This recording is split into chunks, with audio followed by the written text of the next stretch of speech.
Hello students, how are you? Hope you are doing good. Today we are going to start our new science chapter, that is chapter number 12, electric circuits and effect of electric current. तो आज हम देखते हैं electric circuit क्या है और electric current के क्या क्या इफेक्ट्स होते हैं। Chapter number 12, electric circuits and effects of electric current. तो इस चैप्टर में हम पढ़ेंगे electric current, electric circuit, effects of electric current, magnetic effect of electric effect और chemical effect of electric current के बारे में। तो हमने पहले क्लासेस में पढ़ा है इलेक्ट्रिक करंट और इलेक्ट्रिक सर्किट्स के बारे में।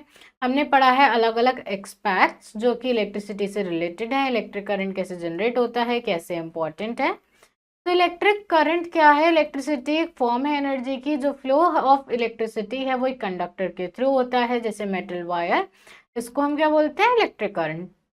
तो इलेक्ट्रिसिटी या इलेक्ट्रिक करंट यूजफुल है क्योंकि इससे बहुत सारे अप्लायंसेस इजीली काम कर सकते हैं। इलेक्ट्रिक बल्ब, तो tubelight, radio, television, music system, refrigerator, washing machine, fan, cooler, air condition, computer, electric iron, electric kettle, room heater, electric oven, water pump, train, सब इलेक्ट्रिसिटी से काम करती हैं।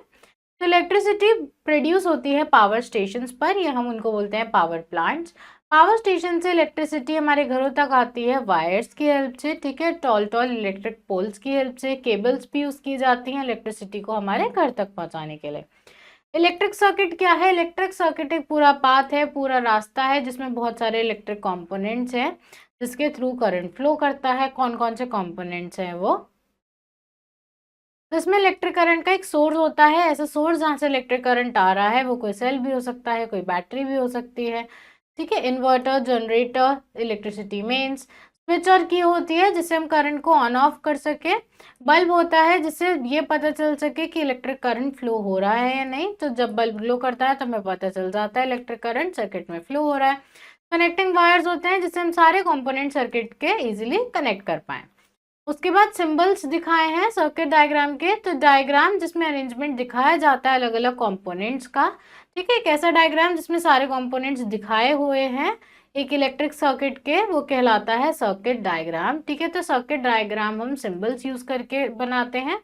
जैसे इलेक्ट्रिक सेल है तो उसका सिंबल क्या होगा? ऐसे एक लाइन, ठीक है। तो ये बड़ा वाला पॉजिटिव टर्मिनल और छोटा वाला नेगेटिव टर्मिनल। तो हम सर्किट में बैटरी को कुछ इस तरीके से दिखाएंगे, ना कि ना ऐसे पूरा बना के दिखाएंगे। फाइन। तो बैटरी है या सेल है, अगर हम बहुत सारे, ये तो सेल है, अगर हम ऐसे ही सेल को, ये एक सेल है, दूसरा सेल है, इसको जोड़ देंगे तो बहुत सारे सेल्स को जोड़ देते हैं तो वो बैटरी बन जाती है, ठीक है। उसके बाद ओपन स्विच है, स्विच ऑन है, क्लोज स्विच है। तो ओपन होता है तो हम ऐसे दिखा देते हैं, यानी ओपन है, पाथ ओपन है इसका, यानी कि इसमें करंट फ्लो नहीं करेगा। क्लोज है तो यहाँ पाथ इसका क्लोज्ड है, यानी इस पे करंट फ्लो करेगा, ठीक है। स्विच को हम की भी बोलते हैं। फिर बल्ब है, बल्ब को हम ऐसे नहीं दिखाते हैं। बल्ब अगर ऐसे दिखाते हैं हम कुछ, ठीक है, इसमें आपको ऐसे दिखाया हुआ है, ऐसे भी दिखा सकते हैं।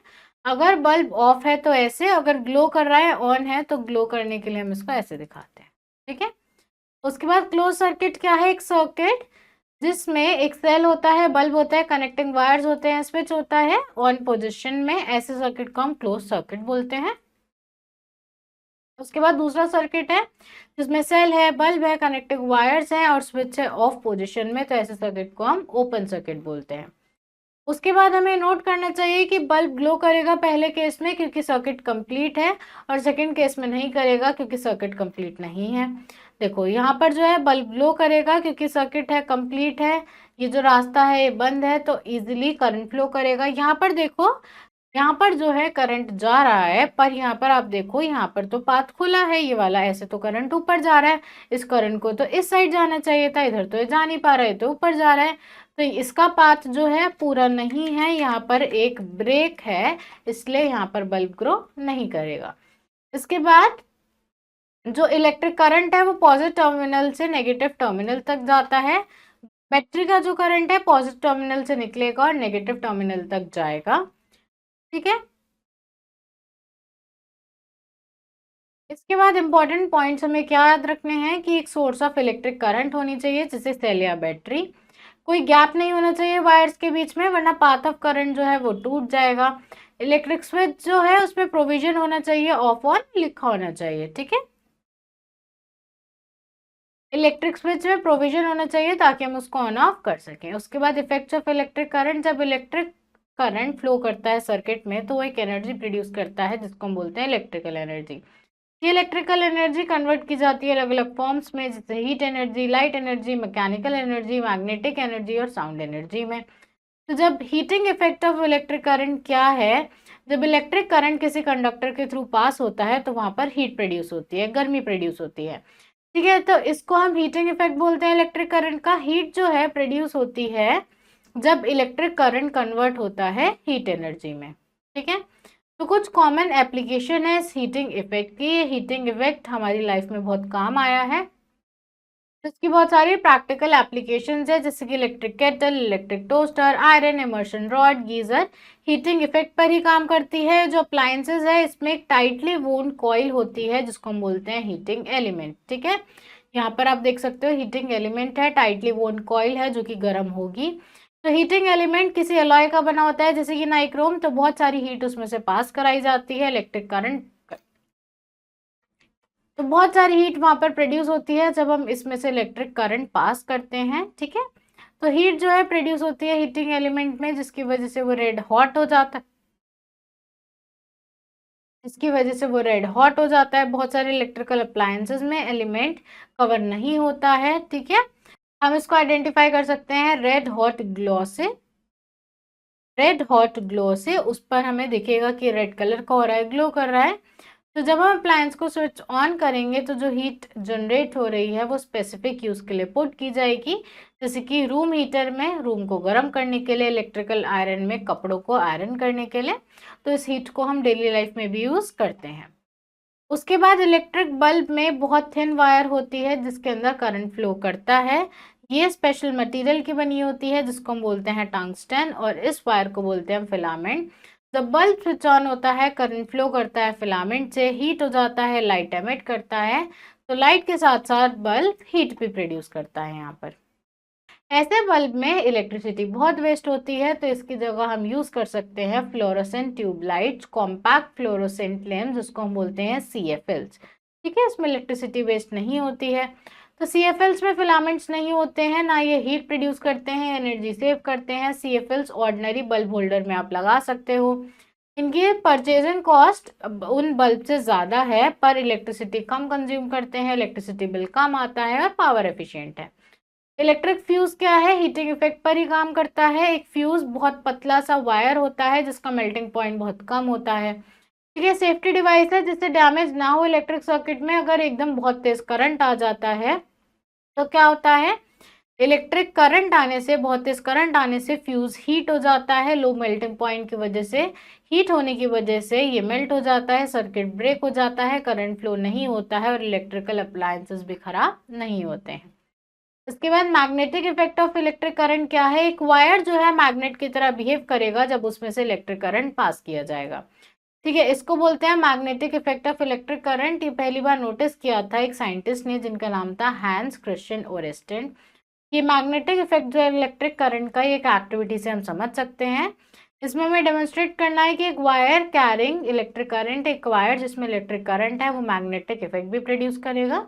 इसमें हमें compass needle, insulated copper wire, एक सेल और एक की चाहिए। तो हमें कंपास निडल को टेबल पर रखना है, फिक्स करना है long straight copper wire AB इसके ऊपर, जैसे कि आपको दिखाया है। उसके बाद कनेक्ट करना है वायर के एंड्स को सेल से, कनेक्ट करना है स्विच और बैटरी सर्किट में, सारे कनेक्शन चेक करने हैं। अब आपको की को ऑन करना है, स्विच ऑन करना है, करंट को फ्लो होने देना है, उसके बाद ऑफ करना है। आप क्या ऑब्जर्व करोगे, जब स्विच ऑन था करंट फ्लो कर रहा था सर्किट में तो जो कंपास की निडल थी वो डिफ्लेक्टेड हो गई थी। जब आपने स्विच को बंद कर दिया, करंट फ्लो करना बंद हो गया, तो जो निडल थी वो वापस नॉर्थ साउथ डायरेक्शन में आ गई। तो कंक्लूजन क्या है, तो इससे पता चलता है इलेक्ट्रिक करंट जब फ्लो कर रहा है वायर के थ्रू तो उसमें मैग्नेटिक इफेक्ट भी प्रोड्यूस होता है। उसके बाद magnetic effect of electric current, तो 1800 में एक साइंटिस्ट थे हैंस ओरस्टेड जिन्होंने ऑब्जर्व किया जब करंट फ्लो कर रहा है सर्किट में तो उससे जो कंपास की निडल है उसमें भी डिफ्लेक्शन आ रहा है। तो इलेक्ट्रोमैग्नेट क्या है, एक टेम्परेरी मैग्नेट। इसका जो मैग्नेटिज्म है ये तब तक लास्ट करता है जब तक हम इसमें से करंट पास कर रहे हैं। जब हम इसमें करंट पास करना बंद कर देंगे तो जो आयरन कोर है अपना मैग्नेटिज्म लूज कर देगी। एक एक्टिविटी से समझते हैं। हमें दिखाना है मैग्नेटिक इफेक्ट इलेक्ट्रिक करंट का आयरन नेल के थ्रू। जिसमें हमें एक आयरन नेल चाहिए, 6 से 8 metre long insulated copper wire चाहिए, की चाहिए और पेपर पेन्स चाहिए। आयरन नेल ले लो, उसके ऊपर वाइंड कर दो इंसुलेटेड कॉपर वायर, ठीक है। कनेक्ट कर दो वायर के एंड सेल से, कनेक्ट कर दो की को, सर्किट को कंप्लीट कर दो। अब आप चेक करो कनेक्शन और ऑन करो इस स्विच को। अब आप कुछ फ्यू पेपर पेन्स, थोड़ी सी पेपर पेन्स पास लेकर आओ और ऑब्जर्व करो। अब आप स्विच ऑफ करो और करंट जब रुक जाए फिर से ऑब्जर्वेशन देखो अपना। तो हमें क्या ऑब्जर्वेशन मिलेगा कि आयरन पिंस जो हैं वो अट्रैक्ट हो रही हैं जब स्विच ऑन है, पर जब हमने स्विच ऑफ कर दिया तो सारी पिन गिर गई। ऐसा क्यों है? इस एक्टिविटी से हमें पता चलता है जो नेल था वो मैग्नेट बन गया था जब उसमें से इलेक्ट्रिक करंट पास हो रहा था, पर जब करंट पास होना बंद हो गया तो उसने अपनी मैग्नेटिक प्रॉपर्टी लूज कर दी और वो एक साधारण नेल बन गया, इसलिए पिंस गिर गई। ठीक है, ऐसे हम टेम्परेरी मैग्नेट बना सकते हैं करंट पास करके।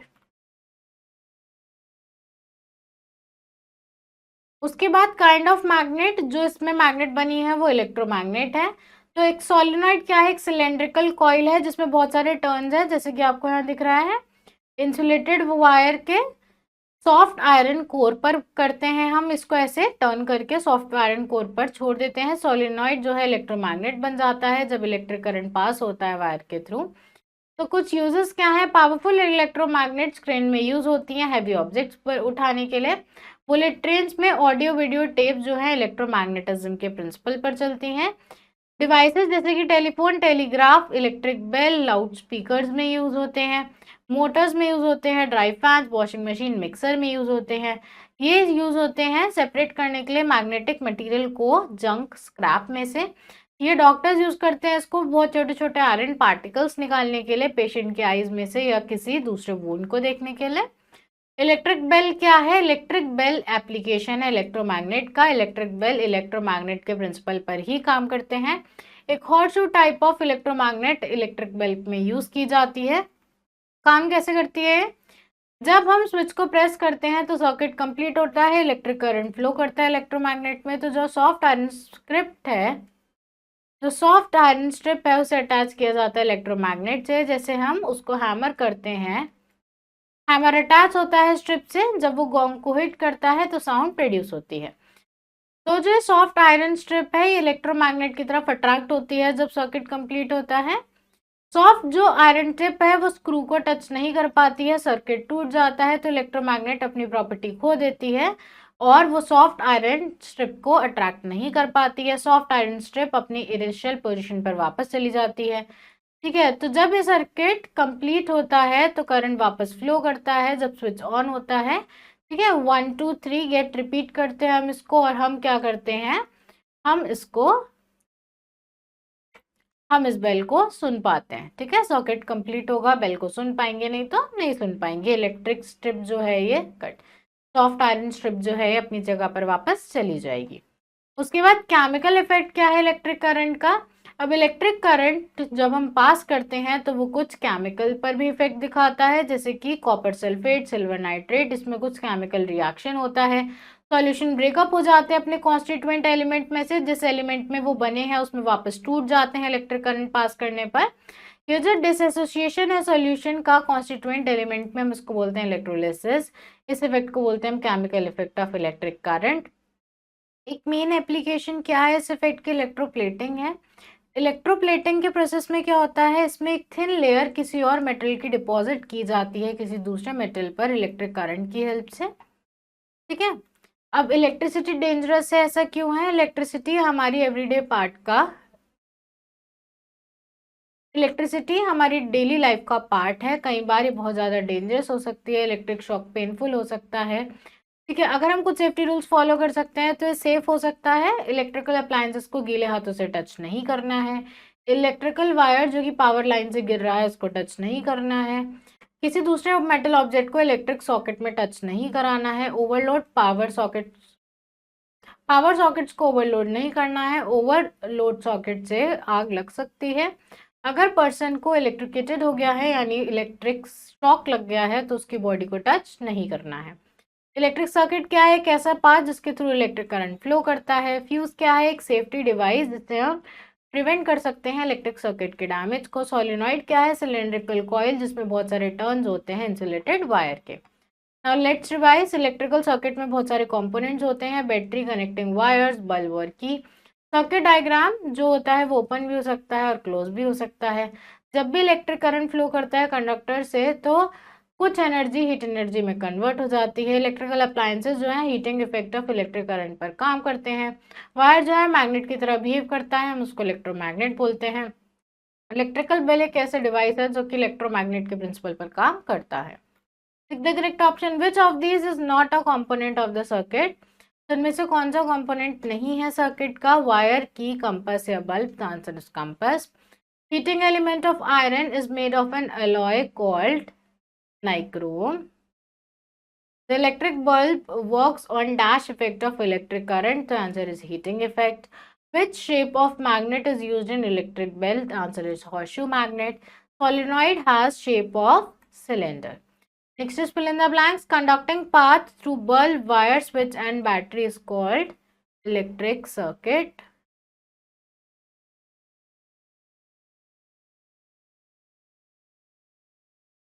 Then longer line in the symbol of a cell represent positive terminal.